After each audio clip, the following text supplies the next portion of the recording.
Dear students, मैं आप लोगों को इससे पहले वाले वीडियोज में Cartesian product of two sets के बारे में बताए थे कि दो सेट्स का हम कार्टेशियन प्रोडक्ट कैसे करते हैं, कैसे हम दो सेट्स का मल्टीप्लाई करते हैं, उसका प्रोडक्ट कैसे फाइंड करते हैं।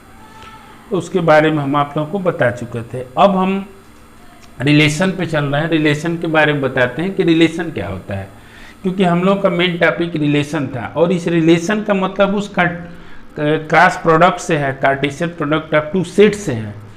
तो ध्यान दीजिए यहाँ पे रिलेशन क्या होता है। Let capital A and capital B be two non empty set, then a relation R from A to B is subset of A cross B. तो हम बताएं कि रिलेशन मैंने हम मान लें कि कैपिटल ए और कैपिटल बी दो नॉन एम्प्टी सेट है। नॉन एम्प्टी सेट का मतलब पहले बता चुके हैं। नॉन एम्प्टी सेट का मतलब उसमें कुछ न कुछ एलिमेंट होना चाहिए दोनों सेट में। सेट ए में भी कुछ एलिमेंट होना चाहिए और सेट बी में भी कुछ न कुछ एलिमेंट होने चाहिए। तो हम मान ली कि कैपिटल ए और कैपिटल बी दो नॉन एम्प्टी सेट हैं। Then a relation R from A to B is subset of A cross B. तब जो रिलेशन आर होगा वो निश्चित रूप से ए क्रॉस बी का सबसेट ही होगा। अब thus R is a relation from A to B. अगर आर जो है ए से बी में रिलेशन है तो यह तभी होगा जब if and only if R is a subset of A cross B, यानी जो भी रिलेशन आएगा वो ए क्रॉस बी से ही होगा। अब हम मान लेते हैं दो एलिमेंट्स ले लेते हैं, जिससे इफ ए बी, आप लोग जानते भी हैं रिलेशन हम अकेले किसी एलिमेंट के साथ रिलेशन नहीं हो सकता है। जब भी रिलेशन होगा तो कम से कम उसके लिए दो एलिमेंट्स चाहिए। इट मीन्स दो सेट चाहिए। दो सेट होगा तो दोनों का अलग अलग दो एलिमेंट्स होगा। तो रिलेशन के लिए हमेशा एकदम श्योर है कि कम से कम दो एलिमेंट्स चाहिए रिलेशन के लिए। तो अब हम मान लें कि A B belongs to R. हम मान लें कि ए कम बी आर से बिलोंग कर रहा है, रिलेटेड है आर से। इसको हम कहेंगे क्या? Then we say that A is related to B. हम इसको पढ़ेंगे A is related to B, या इसको हम ऐसे लिख सकते हैं A R B, small A capital R और बी। अगर ऐसे है ए बी आर से बिलोंग कर रहा है तो हम इसको कहेंगे A is related to B, या हम इसको ऐसे लिखें या ऐसे भी लिख सकते हैं ए कैपिटल आर और बी। इसको हम समझेंगे कि A is related to B. अब सपोज दैट अगर यह बिलोंग नहीं कर रहा है ए बी आर से, if A B not belongs to R, तब हम क्या कहेंगे? तब हम कहेंगे then we say that A is not related to B. तो हम कहेंगे ए बी से रिलेटेड नहीं है। सेम उसी तरह से and we write A capital R पे क्रॉस कर देंगे और उसके बाद बी। तो आप लोग समझ गए होंगे कि अगर दो एलिमेंट्स है ए कम बी, अगर यह आर से बिलोंग कर रहा है तो हम इसको कहेंगे A is related to B, और इसको हम ऐसे लिख सकते हैं ए कैपिटल आर और बी। और अगर यह बिलोंग नहीं कर रहा है, यानी A B not belongs to R, अगर ये रिलेशन से बिलोंग नहीं कर रहा है तो हम इसको ऐसे लिखेंगे ए आर पे ऐसे कट कर देंगे और पी कर देंगे। तो अब आप लोग समझ गए होंगे रिलेशन क्या होता है। अगर कैपिटल ए और कैपिटल बी दो नॉन एम्प्टी सेट है तो जो रिलेशन होगा कैपिटल आर वह ए से बी में होगा और वह हमेशा ए क्रॉस बी का सबसेट होगा। हम आपको निकाल के भी बताएंगे कि कैसे हम लोग ए से बी में रिलेशन फाइंड करते हैं, कैसे ए क्रॉस बी। ए क्रॉस बी तो आपको बता चुके हैं कि ए क्रॉस बी कैसे निकालते हैं, तो हम आपको क्वेश्चन में बताएंगे। अब आपको बताना है हमको डोमेन, कोडोमेन और रेंज। इस रिलेशन में तीन चीज होता है, डोमेन, कोडोमेन और रेंज होता है। तो हम आपको डोमेन, कोडोमेन और रेंज के बारे में बताते हैं कि डोमेन क्या होगा, कोडोमेन क्या होगा और रेंज क्या होगा। अब देखिए domain, range and codomain of a relation, ये क्या होता है डोमेन, रेंज और कोडोमेन। हम मान लिए let capital R be a relation from A to B. हम मान ली कि कैपिटल आर जो है ए से बी में एक रिलेशन है, तो हम इसको कहेंगे ये R is a subset of A cross B. तो अब the set of all first coordinate of elements of R is called the domain of R and we write dom are.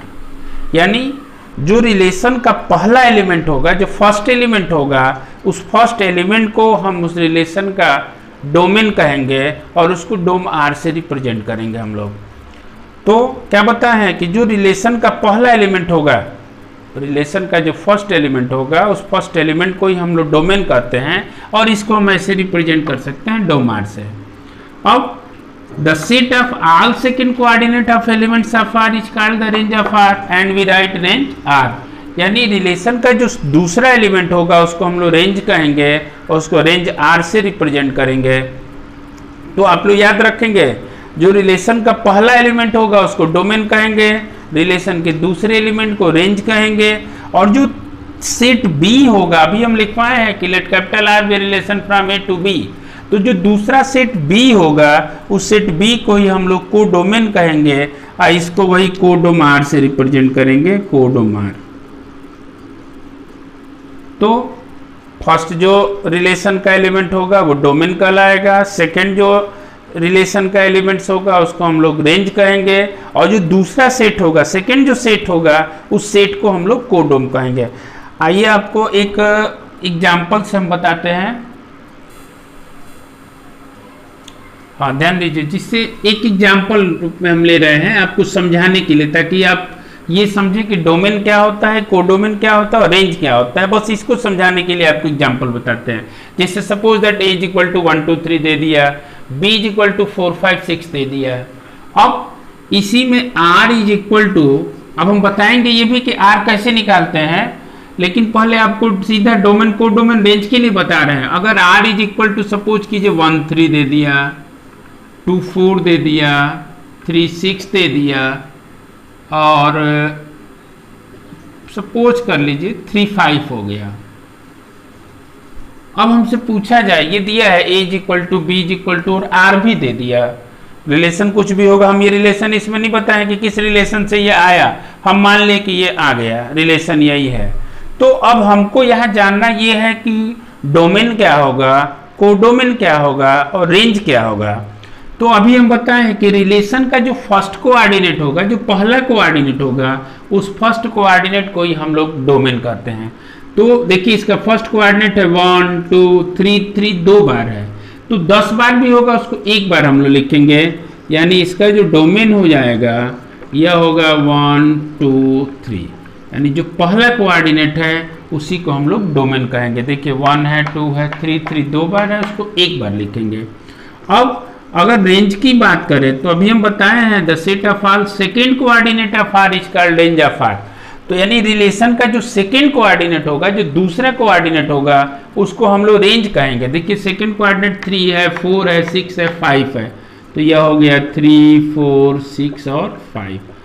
Domain तो हम लोग निकाल लिए, रेंज भी निकाल लिए। अब कोडोम क्या होता है, कोडोमेन, तो हम बताए हैं कि set B is called codomain of R, यानी जो दो सेट्स है, एक सेट ए और दूसरा सेट बी है, और इसकी मैपिंग अगर ए से बी में हो रही है तो जो सेकंड सेट होगा उसी सेट को हम लोग कहेंगे कि यह कोडोमेन है। यानी set B is called codomain of R, it means 3 4 5 और 6, यह इसका कोडोम होगा।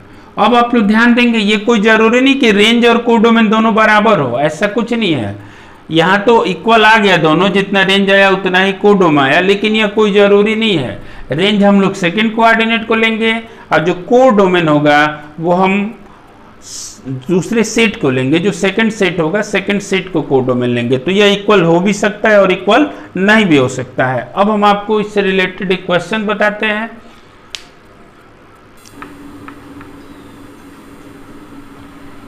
अब देखिए क्वेश्चन है कि let A is equal to 1 2 4 5, B is equal to 1 2 3 4 5 नहीं है 6 8।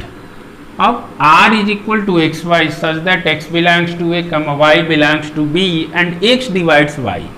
यहाँ पर रिलेशन दिया कि r बराबर एक्स वाई है, x a से बिलोंग कर रहा है और y b से बिलोंग कर रहा है। अब इस x और y में क्या रिलेशन है कि x जो है y को डिवाइड कर देता है, x डिवाइड्स y का मतलब x y को डिवाइड कर देता है। क्वेश्चन में कह रहा है कि write r in roster form, r को रोस्टर फॉर्म में लिखिए। मीन्स हमको r रिलेशन को फाइंड करना है कि वो रिलेशन क्या क्या होगा।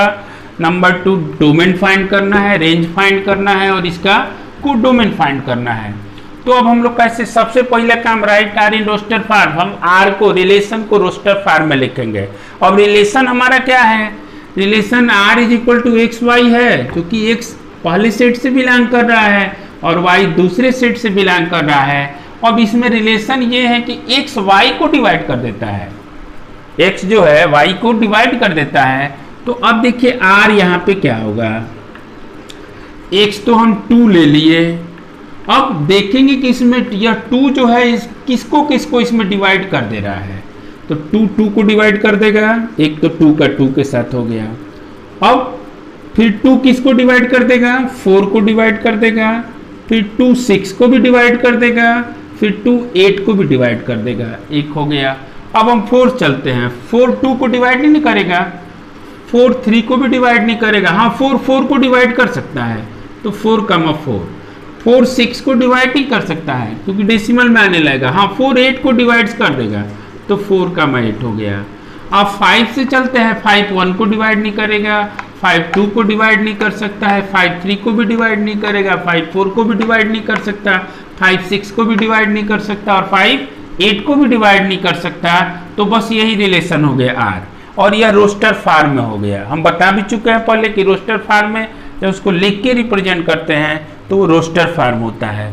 अब आर हम लोग निकाल लिए, 2 2 2 4 2 6 2 8 4 4 और 4 8। देखिए हमेशा पहला वाला दूसरे वाले को डिवाइड कर रहा है, 2/2 1 आ जाएगा, सॉरी 2/2 1, 4/2 2 आ जाएगा, 6/2 3 आएगा, 8/2 4 आएगा, 4/4 1 आएगा, 8/4 2 आ जाएगा।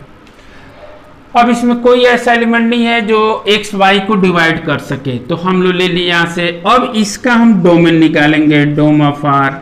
तो जो पहला एलिमेंट होगा, रिलेशन का जो फर्स्ट एलिमेंट होगा वही डोमेन होगा, यानी 2 है। अब 3 4 बार है, उससे मतलब नहीं, हम लिखेंगे एक ही बार, उसके बाद 4 है, बस 2 ही है, इसका डोमेन हो गया ये। रेंज की जब हम बात करेंगे, रेंज ऑफ आर, तो जब रेंज हम निकालेंगे तो यह हो जाएगा सेकेंड एलिमेंट, रिलेशन का जो सेकेंड नंबर का एलिमेंट होगा वह रेंज होगा, यानी 2 हो गया, 4 हो गया, 6 हो गया और 8 हो गया। इस तरह से हम लोग डोमेन निकाल लिए और रेंज निकाल लिए। अब को डोमेन की जब बात होगी, को डोमेन, तो जब को डोमेन ऑफ आर जो होगा, सेकेंड पता है सेट बीच कॉल्ड को डोम ऑफ आर, यानी 1 2 3 4 6 और 8, यह को डोमेन हो गया। तो अब आप लोग समझ गए होंगे, इसी तरह का रिलेशन देगा और उस रिलेशन की सहायता से हम लोग पहले रिलेशन को फाइंड करेंगे रोस्टर फॉर्म में, फिर वहाँ से हम डोमेन, को डोमेन और रेंज फाइंड कर सकते हैं जो क्वेश्चन में पूछे उसके अनुसार। तो आप लोग इस एक्सरसाइज का क्वेश्चंस करेंगे, जो प्रॉब्लम होगा हमको उनसे पूछ लेंगे। Thank you.